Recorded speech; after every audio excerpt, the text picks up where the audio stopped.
Bonjour à toutes et à tous. Je viens encore vers vous. Je me nomme Omar Diakité, résident en Inde, de nationalité guinéenne, d'origine guinéenne. Je voudrais vous informer à propos de quelque chose aujourd'hui qui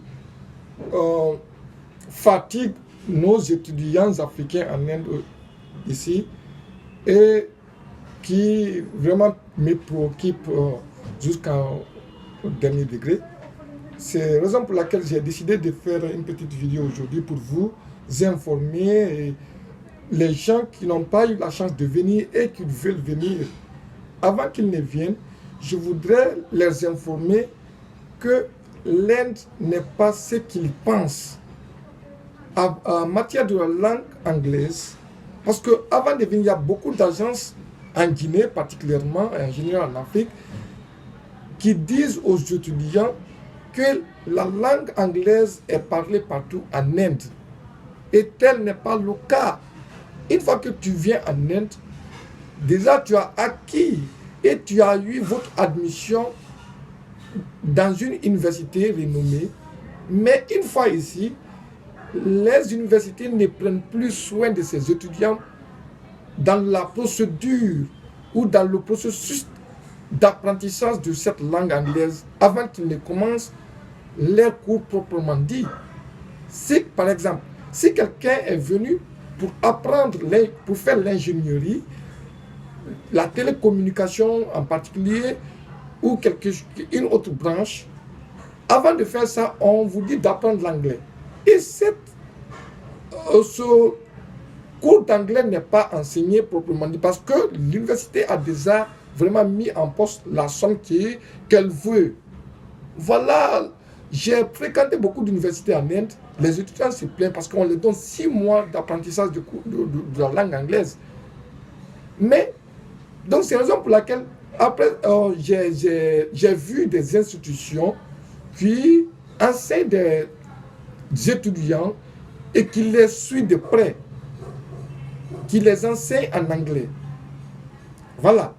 Donc, comme par exemple, il y a Nova Campus, ici, à quelques kilomètres de Delhi, qui est là seulement pour apprendre, pour enseigner des étudiants seulement en anglais, en français, parce qu'il y a des gens qui veulent aller à l'extérieur, au Canada, parce que c'est nécessaire d'apprendre le français et l'anglais.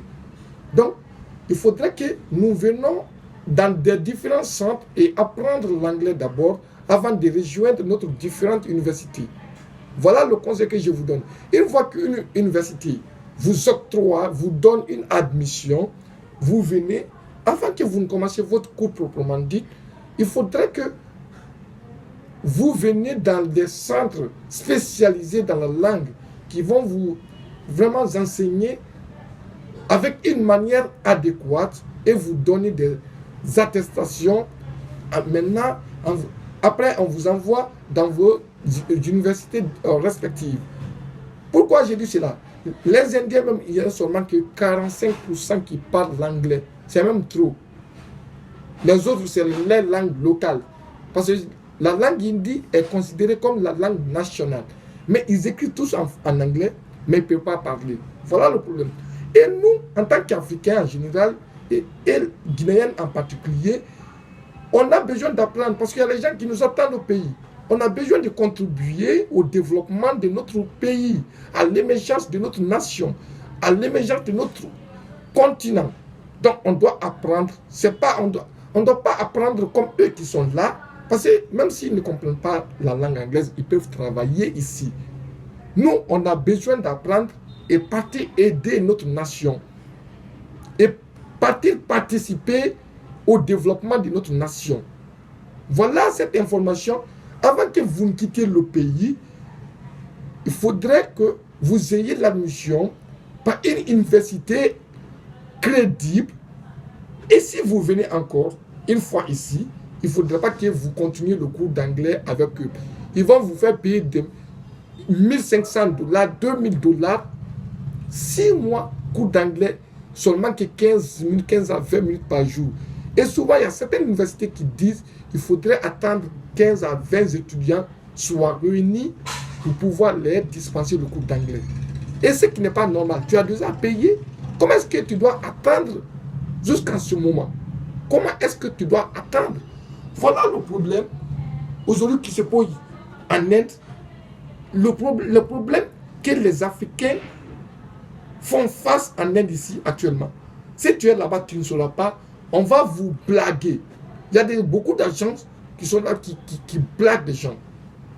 Voilà, une fois ici, tu ne peux pas payer après avoir payé $1 500 billet d'avion, venir avec des dépenses vraiment exorbitantes.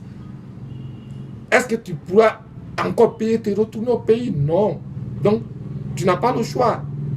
Donc, c'est pour vous informer à propos de cette situation ignoble qui se passe en Inde en général. Mais si vous voulez venir, il faut venir vers une université accréditée, premièrement, la première des choses. Deuxièmement, il ne faut jamais faire vos cours d'anglais dans ces universités.